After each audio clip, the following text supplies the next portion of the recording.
11 teams in 11 days continues today with the James Madison Dukes. I'm Bobby Broyles, joined by Tim McDonald. And Tim, when we look at the JMU Dukes, they were one of those teams right on the bubble of making the playoffs a year ago. Defensively, this team has been very strong over the past few seasons, and a lot of that has to be credited to the CAA Preseason Defensive Player of the Year, Stephon Robertson. That's right, and he's not Preseason Player of the Year for nothing. Of course, he won the 2012 CAA Defensive Player of the Year. He's a guy who's always on the field. He's a monster, absolute beast. 304 career tackles, 8.94 tackles per game. That's over his career. That's just absolutely absurd. I think he's a guy who might, in person, he's only 5'11", he might not surprise you. You watch this guy on highlight tapes, Bobby, I think he's one of the most electrifying players in the league.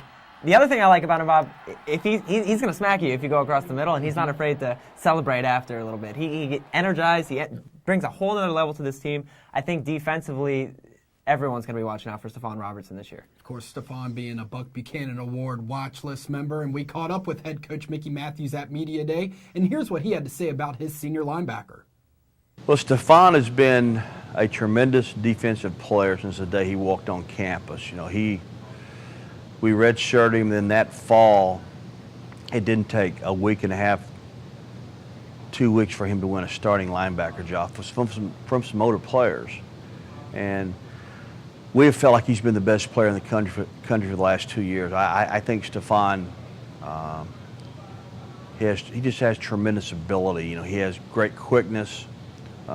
He's very intelligent. He understands blocking schemes.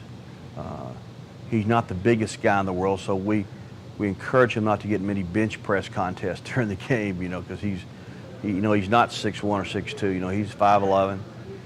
But Stephon's a heck of a football player. I mean, I think he's the best player in the country, and he just very competitive and very tough. I think he'll have a great year. But he's played 2 great years for us now. I mean, he's a good football player. Offensively, we should see some changes with the Dukes in 2013. Coach Matthews went out and hired a new offensive coordinator in Mike O'Kane, and they will have a new starting quarterback in sophomore Michael Birdsong. Despite the new faces, Birdsong does have some solid experience, and the Dukes, of course, return dynamic veteran running back Daquan Scott. And Daquan Scott, where do you start with this kid? Just Mr. Everything, really. Coach Matthews, I think, is going to depend on him. Punt return, kickoff, he's going to say, go out there, maybe catch some balls out of the slot, catch some balls out of the backfield. I think he's a guy, he's one of those players who seems like he's been in college football for 5 years, you know. But Daquan Scott, he's really going to be expected to turn this offense up with Mike O'Kane. Mike O'Kane comes over from Virginia Tech. He worked with Tyrod Taylor. He's worked with Logan Thomas with the Hokies the past season. And 3 years ago, the Hokies broke pretty much every offensive record that they had.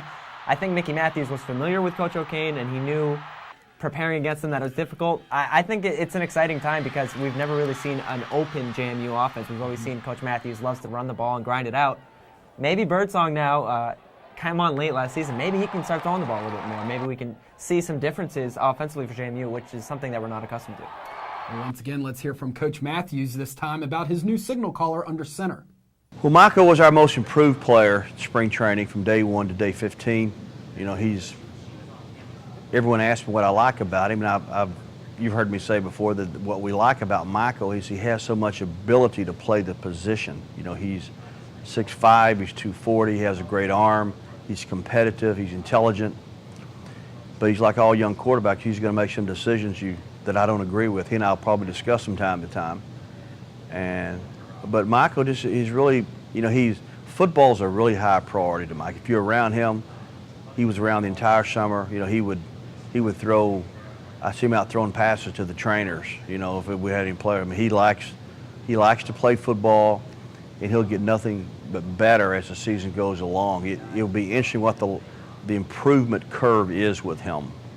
But Michael's a tremendous talent, and we'll see how he does. Coach Matthews with some high praise for his new starting quarterback. And Tim, we both know the expectations are always high in Harrisonburg, and we both seem to agree that JMU will be very good defensively once again this season. But offensively, there have been a lot of changes and new faces. The Dukes also need to find a way to stay healthy, a problem that they've really struggled with the past few seasons. Yeah, and I think inconsistency, playing through stretches where we've seen JMU, we've seen them play really good football, and then we've seen them be inconsistent. I think the end of last season, I think that was a really telling fact. They lose to ODU. It really seals their playoff fate. That was the last game of the season. James Madison, I mean, look at the schedule, Bobby. Bridgeport Stadium, are you kidding me? That stadium, they're going to have 7 home games with the addition of Charlotte. Get the streamers going. Get them ready, Bobby. I'll tell you. I mean, they can pack that place. I think that really helps that they have 7 home games. Michael Birdsong, Michael Caine, how are they going to mesh? Defensively, like you said, I think they're going to be all right. Now, the question comes offensively and consistency. How are those going to mix? And can the Dukes have another successful season? JMU will open its season at home on Saturday, August the 31st at 6 o'clock when the team plays host to Central Connecticut State before hitting the road to take on FBS foe Akron on September 7th, a game that you can see live on ESPN3. Tomorrow we take a look at one of our 2012 CAA football co-champions in the Richmond Spiders as Danny Rocco prepares for his second season at the helm. For Tim McDonald, I'm Bobby Boyles. We'll see you right back here tomorrow on CAA.TV.